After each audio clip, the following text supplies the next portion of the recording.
जसको जीवन सूत्रबाट सजिलै खुल्छन् कयौं अडचना, जसको बीज परेर मात्र जगमा फक्रिन्छ नौलोपना, जसको मार्ग पछ्याउँदै समयका पाङ्ग्राहरू चल्दछन्, श्रद्धा साथ बुझौं कि वृद्ध जनती जिउँदा इतिहास हुन्, श्रद्धा साथ बुझौं कि वृद्ध जनती जिउँदा इतिहास हुन्।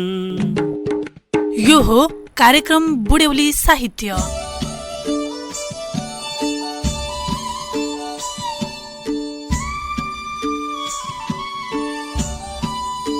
नमस्कार, म सुभाष खनाल। बुढ्यौली साहित्य समाज मकवानपुर र रेडियो थाहा सञ्चारको संयुक्त कार्यक्रम बुढ्यौली साहित्यको 13औं श्रृङ्खलामा यहाँहरूलाई स्वागत छ।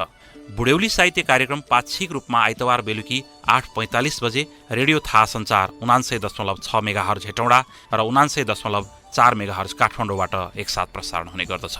यस कार्यक्रममा हामी ज्येष्ठ नागरिकका विषयमा रचना वाचन, अन्तर्वार्ता, विमर्श लगायतलाई प्रस्तुत गर्ने गर्दछौँ।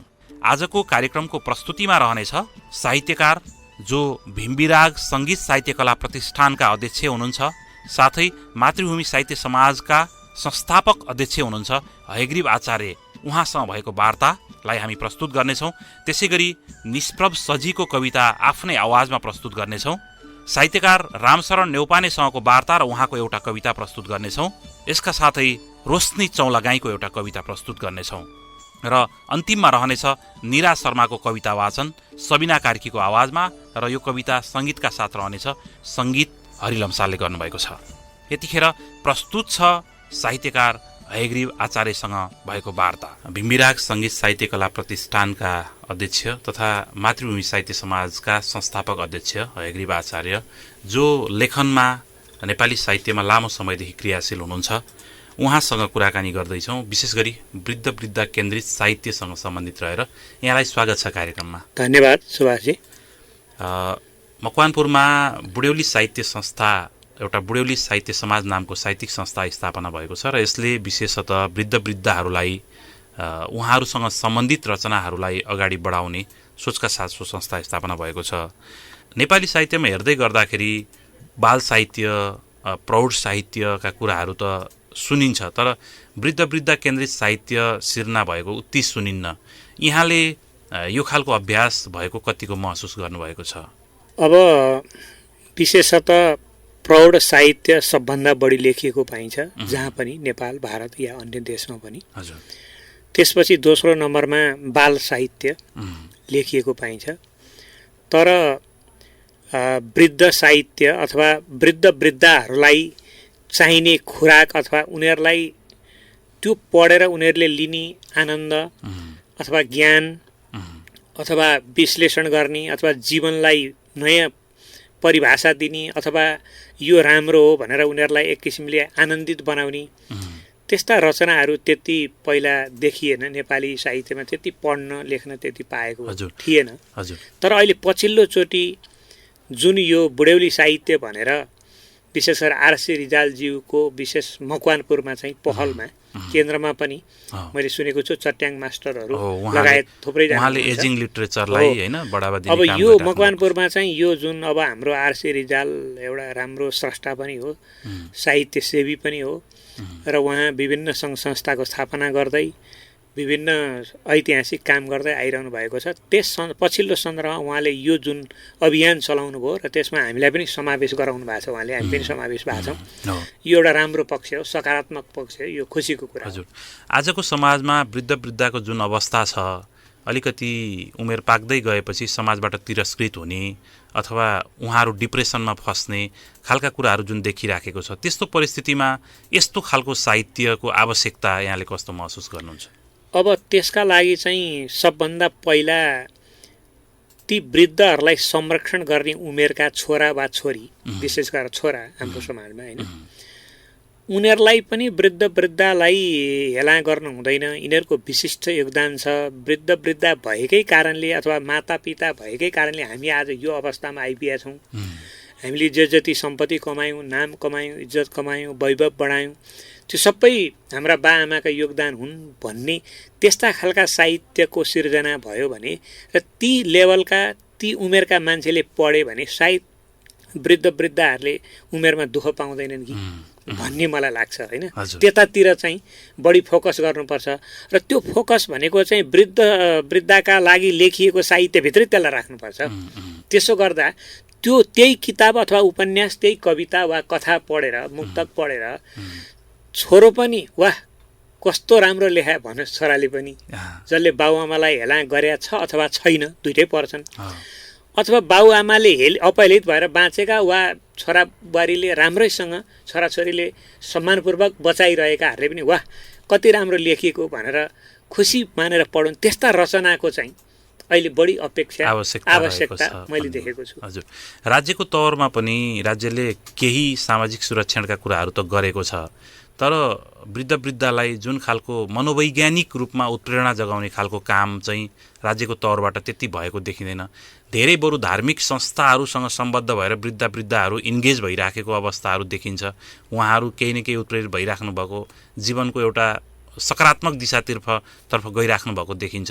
यो काम राज्यको तौरबाट चाहिँ कसरी हुनुपर्छ भन्ने ठान्नुहुन्छ? अब राज्यले चाहिँ जुन रूपमा वृद्धहरूका लागि गर्नुपर्ने काम कुनै पनि सरकारले गरेको पाइँदैन।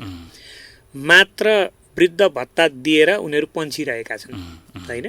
जुनसुकै सरकार आउँछ 1000 बढाइदिन्छ, बुढाबुढीहरू खुसी हुन्छन् भनेर त्यो मात्रै गरेर देखिन्छ अहिले हामीले हेर्दा सरसर्ती नेपालको सन्दर्भमा है। तर वृद्धलाई एउटा राम्रो पार्क बनाइदिने होइन, उनीहरूलाई बेला बेला राज्यको कोषबाट एउटा धार्मिक भ्रमण गराइदिने, ऐतिहासिक भ्रमण गराइदिने आफ्नै देशभित्र होइन। अहिले त्यति ठुलो विदेशतिरको कुरा पनि हामीले गर्नु परेन। कहिले पशुपति पुर्याइदिने, कहिले जानकी मन्दिर पुर्याइदिने, कहिले लुम्बिनी पुर्याइदिने, कहिले पोखराको प्राकृतिक सौन्दर्य हेर्न पुर्याइदिने होइन।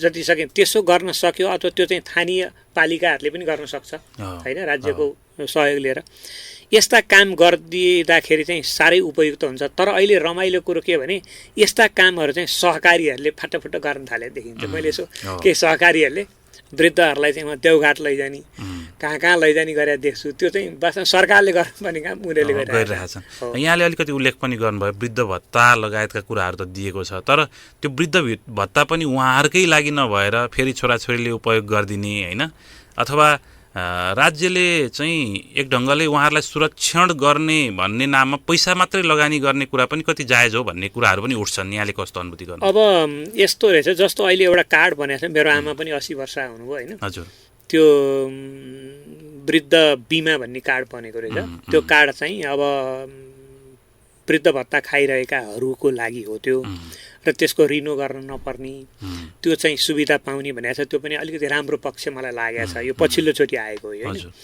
अब म त के भन्छु भने वृद्धहरूलाई त कुनै पनि औषधि उपचार नलाग्ने होइन, यातायातमा पनि कति वर्ष छोडिदिनु पर्ने हो, त्यसको एउटा निश्चित खाका बनाएर जुन अहिले वडा कार्यालयले वृद्धहरूको एउटा कार्ड बनाउनु थालेको छ, परिचय पत्र, त्यो चाहिँ यातायात छुटको लागि भनेको छ। तर सबै ठाउँ छुट पाइँदो रहेछ, दिँदो रहेछ छुट। केही गाडीहरूले दिन्छ तर कतिपयले दिँदैन, सरकारीले अथवा केहीले दिन्छ न दिँदैन। तर त्यसको चाहिँ एउटा ठोस वृद्धहरूको लागि एउटा नीति नै अथवा एउटा कार्य योजनै बनाएर राज्यले राष्ट्रिय स्तरमै लागू गरेर त्यो चाहिँ वडा तहसम्म आइदियो भने त्यसले चाहिँ बढी प्रभावकारी हुन्छ। किनभने पैसाले मात्रै पनि भएन, उनीहरूलाई मैले अहिले भने घुमाउने, उनीहरूलाई स्वास्थ्य उपचार निःशुल्क गरिदिने, अनि उनीहरूलाई चाहिँ बेला बेलामा सरकारले चाहिँ उनीहरूलाई सम्मान गर्ने, यति वर्ष उमेरकालाई भन्ने, यस्तो गरिदिँदाखेरि उनीहरूलाई पनि हाम्रो बुढेसकालमा हामी त केही नभएर थोत्रेर बसेका मान्छेलाई पनि सम्झियो है, समाजले सरकारले सम्झियो है भन्ने एउटा उनीहरूलाई चाहिँ एउटा आत्मसन्तुष्टि पनि महत्त्वपूर्ण औषधि हो त्यो। त्यस्तो गरिदिन सक्यो भने राम्रो हुन्छ। यहाँले महत्त्वपूर्ण विचारहरू राख्नुभयो, यो विचारहरूका निम्ति विशेष धन्यवाद ज्ञापन गर्न चाहन्छु। धन्यवाद यहाँलाई पनि। हस्, उहाँलाई यो महत्त्वपूर्ण विचारहरूका लागि धन्यवाद। अबको क्रममा हामी प्रस्तुत गर्दैछौँ कवि निष्प्रभ सजीको कविता 12 बाटाहरू शीर्षकको कविता। परारै बाले छोराहरूको बाटो खुलोस् भनेर आफूलाई बाटो नखुलेको खेत राखेर छोराहरूलाई बाटो खुलेको खेत बाँडिदिएपछि छोराहरूले बाको घर फर्किने बाटो बिर्से। एक दशकपछि बाको बाटो नखुलेको खेतमा बाटो खुलेपछि, एक दशकपछि बाको बाटो नखुलेको खेतमा बाटो खुलेपछि छोराहरू बाको घर फर्किने बाटो खोज्दै आएका छन्। खेत हुने बाहरूको ढिलो चाँडो बाटो खुल्यो। खेत हुने बाहरूको ढिलो चाँडो बाटो खुल्यो। खेतै नहुने बाहरूको बुढेसकालको बाटो कसले खोजिदेला, कसले खोलिदेला। यो कविताको निम्ति उहाँलाई धन्यवाद। अब हामी प्रस्तुत गर्दैछौँ साहित्यकार रामशरण नेउपानेसँग भएको वृद्ध अवस्था र बुढ्यौली साहित्यका विषयमा भएको वार्ता र साथमा उहाँको एउटा कविता। जो भक्तपुर चाँगु नारायण बसोबास गर्नुहुन्छ र उहाँ बुढ्यौली साहित्यसँग सम्बन्धित कविताहरू पनि सिर्जना गर्नुहुन्छ, सिर्जना गरिराख्नु भएको छ। यतिखेर यहाँलाई स्वागत छ कार्यक्रममा। हजुर, धन्यवाद। यहाँले बुढ्यौली साहित्यसँग सम्बन्धित कविताहरू सिर्जना गरिराख्नु भएको छ र हामीले हाम्रो कार्यक्रममा पनि यहाँका कविताहरू प्रस्तुत गरिरहेका छौँ। संस्थागत रूपमा कुन साहित्यिक संस्थासँग सम्बद्ध हुनुहुन्छ र यहाँले बुढ्यौली साहित्य सिर्जना गर्नुपर्छ भन्ने कसरी अनुभूति गर्नुभयो र लेखिराख्नु भएको छ? संस्थागत रूपमा त अब म 2-3 संस्थामा छु। साहित्यिक संस्थाहरू हाम्रो जस्तो चाँगु नारायण साहित्यिक समाज छ, हजुर, एउटा त्यो संस्थामा सम्बन्धित छु। अर्को पल्लव साहित्य प्रस्थान, बेला बेलामा साहित्यिक कार्यक्रम हुन्छ, त्यहाँ छु। भक्तपुर साहित्य समाज। हजुर। र अब साहित्य भनेपछि सबै क्षेत्रमा सम्बन्धित हुन्छ यो। अब त्यसमा बुढ्यौली साहित्य पनि, त्यसमा बुढ्यौली भन्ने चाहिँ ऊ रहेछ। अब यसलाई के भनौँ, अध्यस्त नागरिक बुढ्यौलीको आवाज जे भने पनि त्यसतिर पनि अब केही चाहिँ कविताहरू मैले अब त्यो त सबै विषयहरू समावेश भइहाल्छ कवितामा। हजुर। अब त्यही प्रसङ्गमा बुढ्यौली सम्बन्धी भनौँ न, अब त्यो कविताहरू पनि बुढाबुढीको अलिकति गुनासो जस्तो पीर व्यथा जे छ त्यसलाई देखाउने किसिमको कविताहरू मैले यहाँले लेखिराख्नु भएको छ। हजुर, यो जस्तो अलिकति बाल साहित्यको कुरा हुन्छ, अब अलिकति युवा साहित्यको कुरा हुन्छ, तर बुढ्यौली साहित्यको उति चर्चा त हुँदैन। यहाँ चाहिँ धेरै कवितामा यहाँले वृद्ध वृद्धका कुराहरूलाई लिएर लेखिराख्नु भएको छ। यो चाहिँ कस्तो आवश्यकता महसुस गर्नुहुन्छ यस्तो लेखनको? अब समाज भनेकै अब विभिन्न किसिमको मानिसहरूको उपस्थिति भन्ने ठाउँ हो। यसमा चाहिँ के भने एउटा सामाजिक दायित्व पनि हो। कविता भनेको समाजको दर्पण। हजुर। अब समाजमा परेको कुराहरू, हरेक किसिमका समस्याहरूलाई चाहिँ देखाउने किसिमको चाहिँ प्रस्तुतिकरण कवितामा आउँछ। अब युवाका कहीँ प्रेमका कुराहरू, कतै प्रकृतिका कुराहरू, वृद्ध वृद्धाका कुराहरू, अब यो त सामान्य रूपमा सबैतिर नै आउँछ। दृष्टि त कविको सबैतिरै पर्छ। हजुर। हेटौडामा पनि एउटा बुढ्यौली साहित्य समाज नामक संस्था गठन भएको छ र यसले पनि यसै गरी यहाँले लेख्नुभएका जस्तै रचनाहरूलाई सिर्जना गर्न प्रेरणा दिने साथै बुढ्यौली साहित्यसँग सम्बन्धितका कुराहरूलाई अगाडि बढाउने खालको योजनाका साथ सञ्चालन भइराखेको छ। यसमा यहाँको अनुभूति कस्तो रहेको छ यो साहित्यिक संस्था स्थापनाबारे? साहित्यिक संस्था स्थापना हुनु त त्यो राम्रो कुरो हो। त्यसमा पनि एउटा विशेष अब वर्गलाई लिएको हुनाले त्यो वर्गसित मात्रै बढी सम्बन्धित हुँदाखेरि चाहिँ अलि बढी त्यो प्रति भावनाहरू बढी पोख्युन्, छताछुल्ल हुन् भन्ने किसिमले हुनु त्यो राम्रो हो। हजुर। हवस्, यहाँको विचारहरू त हामीले छोटोमा छलफल गऱ्यौँ, विचारहरूसँग सम्बन्धित भएर यहाँको एउटा कविता वाचनको लागि पनि आग्रह गर्छु म। हस्, धन्यवाद। अब कविता मैले 1-2टा कविता त्यो साहित्यिक संस्थामा पठाएको थिएँ, त्यो वाचन गरेको अब अहिले यहाँ ठ्याक्क मैले निकालिरहेको छु। कुन पर्यो केही गरी दोहोरियो भने पनि त्यसमा चाहिँ हजुर अब क्षमा गर्नु होला। हजुर। 1-2टा वाचन भयो जस्तो लागेको थियो मलाई। अब यही हो भन्ने कुरो अहिले ठ्याक्क बिर्सिएँ मैले। हजुर। हजुर। यो वृद्धाश्रममा बसेको बुढाबुढीको चाहिँ गुनासो भएको एउटा कविता छ, त्यही वाचन गर्न गइरहेको छु म। यो शार्दुल विकृत छन्दमा छ। हजुर। कविता यसरी सुरु हुन्छ। छोरा 4 थिए विदेशतिर छन्, चाहन्न कोही आउन, ल्याए पुत्रवधु प्रवासतिरकै, छौरी उठाइकन बाटो बन्द भयो हरे मुलुकमा छिर्ने सुनौलो झन यो वृद्धाश्रममा बसेर कसरी गुज्रिन्छ जीवन यो वृद्धाश्रममा बसेर कसरी गुज्रिन्छ जीवन आफ्नो गाउँ घरै विशेष मन यो मात्रै छ देही यहाँ आफू गर्न भने सकिन्न सहसा सामर्थ्य केही वहाँ सम्झेरै घरको सबै झलकले काटिन्छ मेरो बन यो वृद्धाश्रममा बसेर कसरी गुज्रिन्छ जीवन यो वृद्धाश्रममा बसेर कसरी गुज्रिन्छ जीवन गैरी खेत थियो वहाँ दशमुरी त्यो मर्सिधा नै हुने खुड्को मात्र हुन्छ साथ अहिले सम्झेर रोदै रुने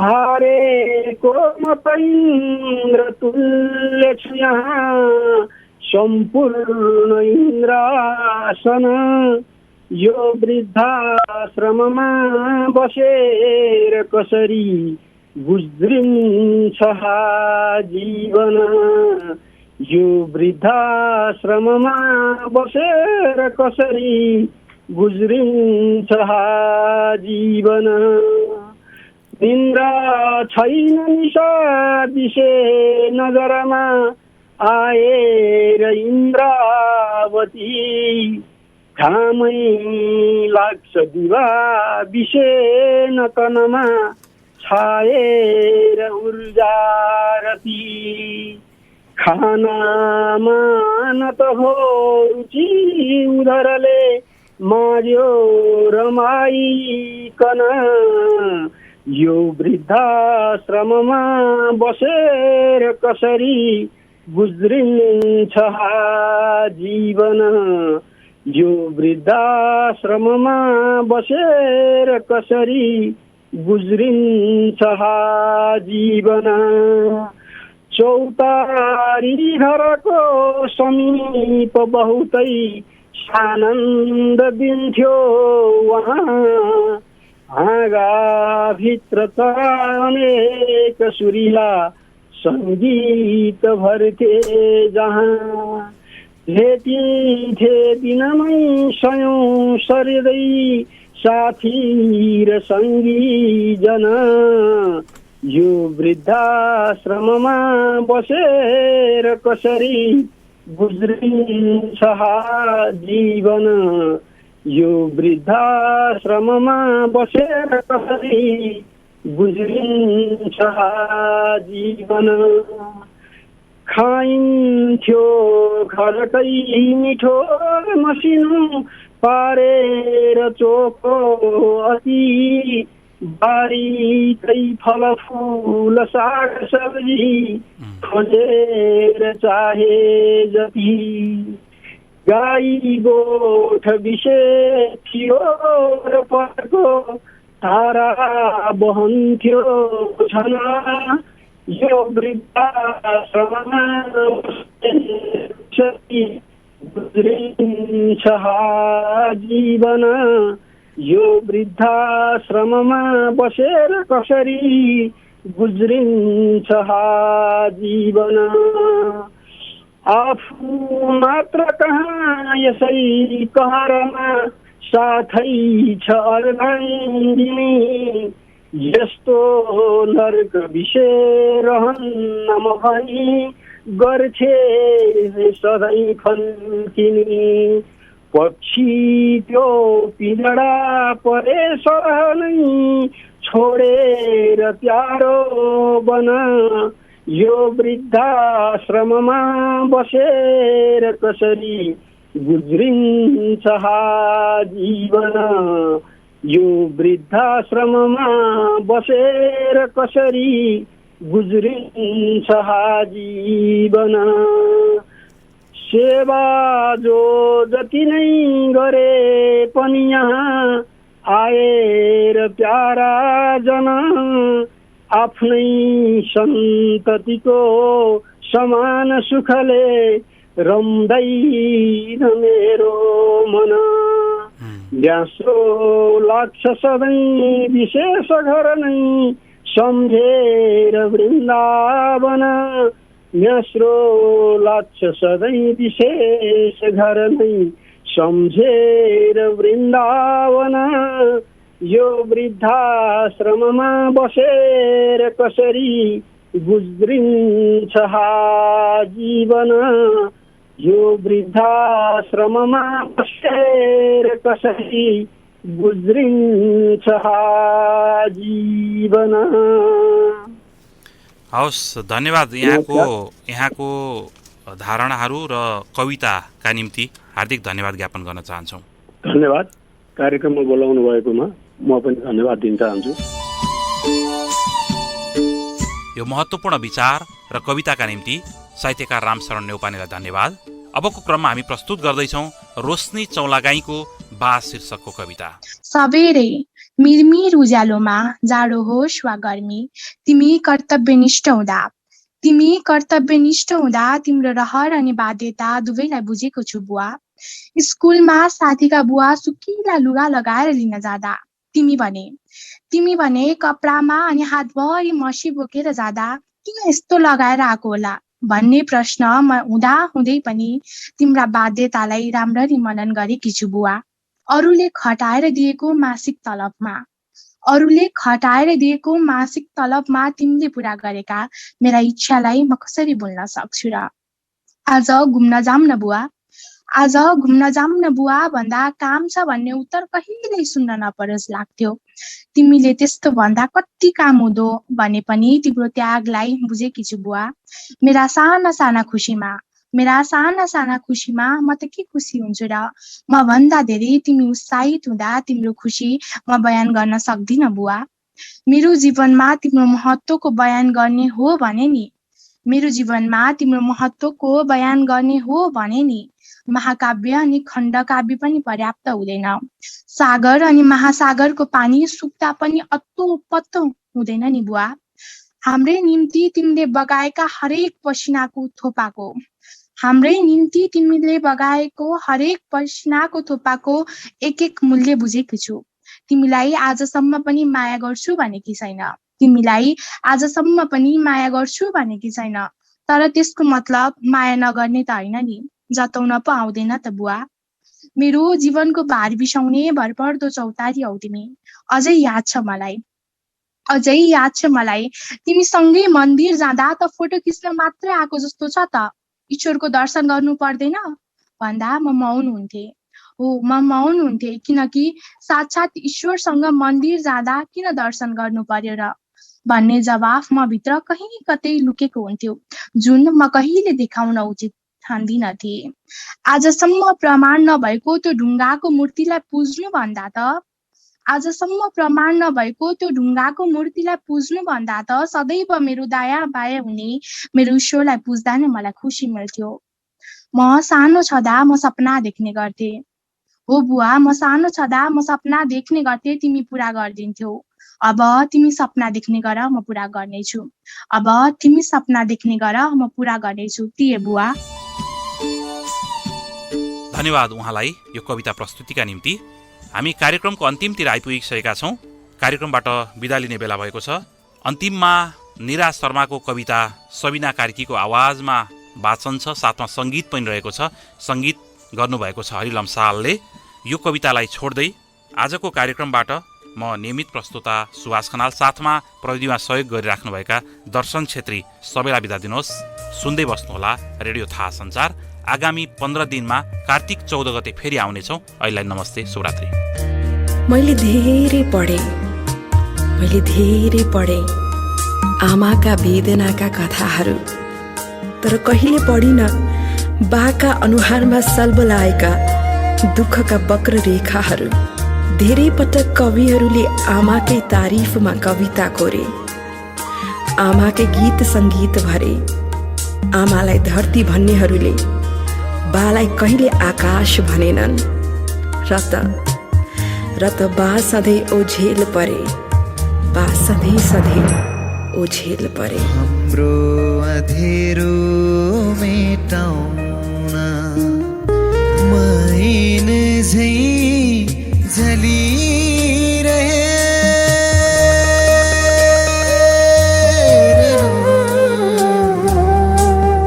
हाम्रो खुसी समेट्न मोनोरेल झै चलिरहे।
यतिखेर लम्पसार्छ निरस जिन्दगी बाके अघिल्तिर। थिचिएर त्रासले सधैँ घुरिरहन्छ कुम्भकर्णको निन्द्रामा बाको अन्योल जिन्दगी। तर बा कर्कलाको पातमा टलपल पानी झैं आँसु टिलपिलाएका आँखामा निन्द्रा हराएपछि खुसीहरूको शिला खोज्दैछन् परेलीका डिलहरूमा। बारीको डिलमा चुपचाप ढिङ्गा उभिएको बुढो रुख बा कहिल्यै उभिएनन् भन्ज्याङको चौतारी ढसमस बसेनन् कहिले ढसमस बसेनन् कहिले।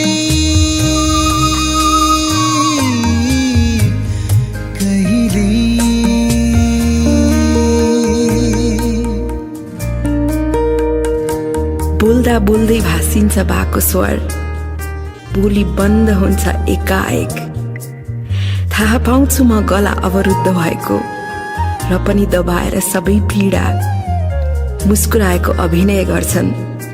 म चिन्छु त्यो मुस्कान, त्यो नक्कली मुस्कान जो बाको होइन, हुँदै होइन। रङ्ग उडेका उदासीका फुलहरू फुलेका छन् बाका मुहार भरी चौरिएर। ग्राफ जस्ता गालाका रेखाहरूमा कतै एक धरको सन्तोष छैन। कपाल झरेर खुलिएको बाको तालुमा जिम्मेवारीको चर्को घामले उदाएदेखि अस्ताउँदासम्म ठुङ्गिरहन्छ। भित्र मनमा कता कता विगत र आगतको उही चिन्ताको पहाड उभिएको छ र बा त्यही पहाडमा उभिएर संसार जितेको नाटक गर्छन् अनि बाँड्छन् हामीलाई पैँचो मागेका उधारा खुसीहरू। तर यथार्थमा बा हारिरहन्छन् पल पल हारिरहन्छन् मेरो लागि, तिम्रो लागि र हाम्रो लागि। हो बा त्यो हरुवा हो जो सधैँ हारिरहन्छन् केवल सन्तानका लागि।